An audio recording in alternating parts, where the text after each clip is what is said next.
The traditional festive military parade in honor of Navy Day will not take place in the Russian city of Baltiysk on July the 27th. This was reported by local media. The reasons for the cancellation are not specified. The press service of the Baltic Fleet, as well as the administration of the city district, are silent. Apparently, this year, Russians will not see a single naval parade anywhere. Earlier, the authorities of St. Petersburg took a similar step. For the first time in a long time, the Main Naval Parade, which was traditionally attended by Russian dictator Vladimir Putin, will not take place there. The formal reason given was security measures, but no official details were given.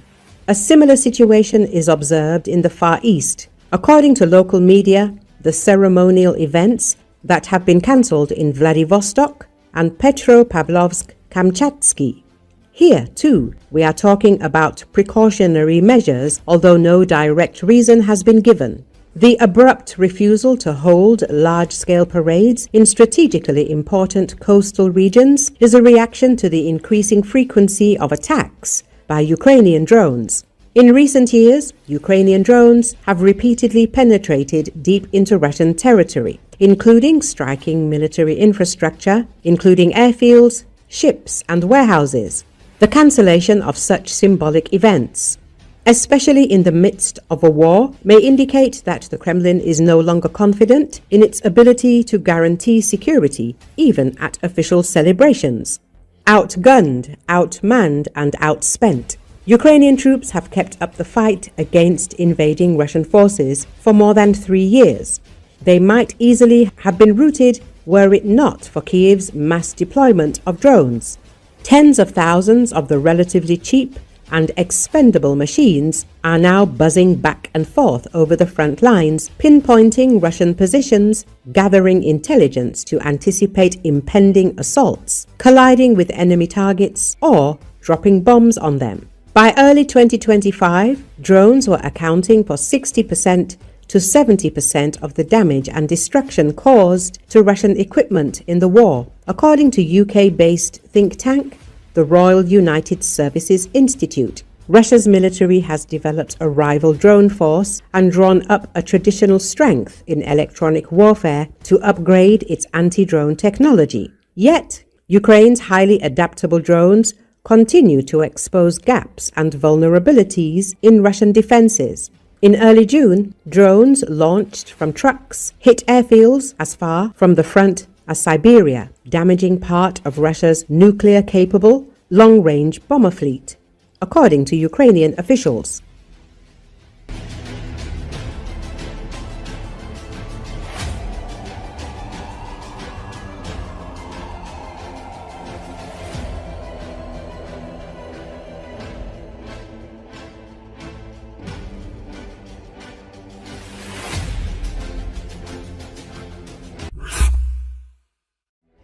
The administration of U.S. President Donald Trump is considering a decision to supply JASSM cruise missiles to Ukraine. This was reported by Military Watch magazine, citing informed sources. The high-precision missiles are designed to be launched from fighter jets and are capable of hitting targets at great depth. If Ukraine receives them, this will open up additional opportunities for the Ukrainian armed forces to strike military targets inside Russia.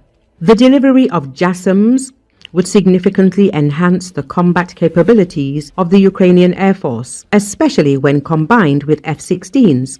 Although they are modernized but still aged, Cold War-era models, they are quite capable of using such missiles while remaining relatively safe in the airspace over controlled territories. In parallel, the transfer of another type of long-range missiles, the name of which has not been disclosed, is being discussed. Information about this appeared on July the 14th from 2 independent sources familiar with the details of the new arms deliveries. In addition, Trump himself previously confirmed that the U.S. would transfer another Patriot air defense system battery to Ukraine, while also hinting at the possible transfer of other modern equipment.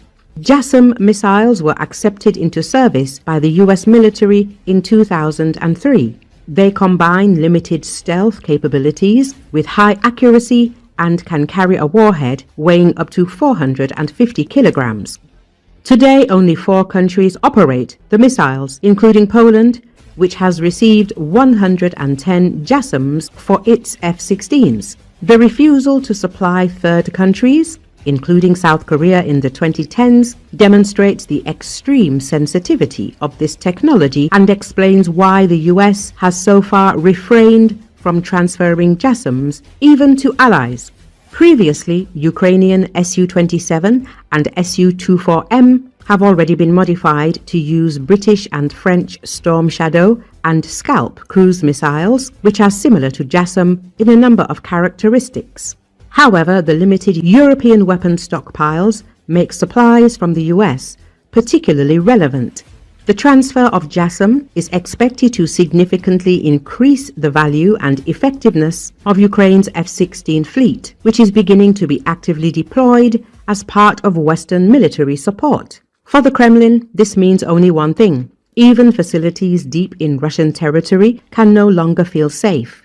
If the decision is approved, Ukraine will receive another strategic tool in the fight against the aggressor state and a new argument in favor of the speedy defeat of the Putin regime.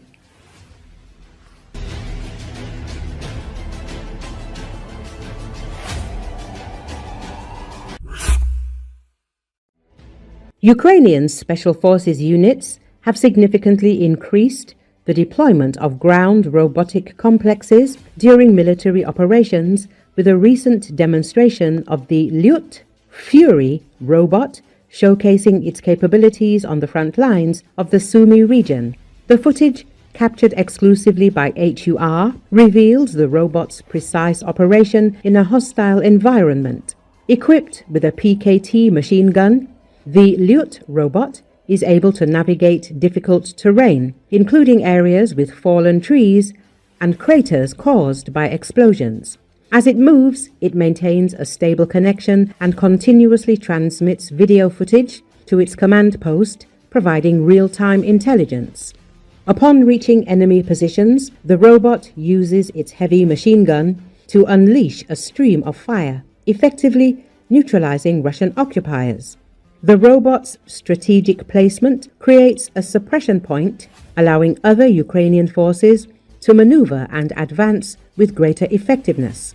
This new technological asset significantly enhances the operational capabilities of Ukraine's forces, offering a powerful tool in asymmetric warfare. The increasing use of unmanned ground vehicles like Liut shows the growing reliance on robotics in modern warfare, providing a technological advantage in operations that require both precision and adaptability. The deployment of these robots plays a key role in Ukraine's ongoing defense efforts, disrupting enemy positions while reducing the risk to personnel. Earlier, it was reported that Ukrainian drones and robots captured Russian soldiers without infantry in a historic operation. Soldiers of Ukraine's 3rd Separate Assault Brigade have carried out a unique operation in the Kharkiv region, in which Russians surrendered for the first time ever to unmanned ground platforms, without infantry involvement and with 0 casualties on the Ukrainian side. Troops from the 2nd Assault Battalion cleared Russian positions using only FPV drones and ground robotic complexes, according to the brigade's report. After drone strikes hit Russian fortifications, one of the ground robotic complexes approached a destroyed dugout. In a rare move, the Russian forces chose to surrender to avoid being blown up. The surviving soldiers were remotely escorted to Ukrainian lines by drones and officially taken prisoner. The operation was carried out by the NC-13 GRC unit from the BPS Deuce Ex Machina Company of the 2nd Battalion. They successfully stormed enemy positions that had previously resisted multiple assaults by neighboring units. As a result, Ukrainian forces secured the fortified area and nearby tree line.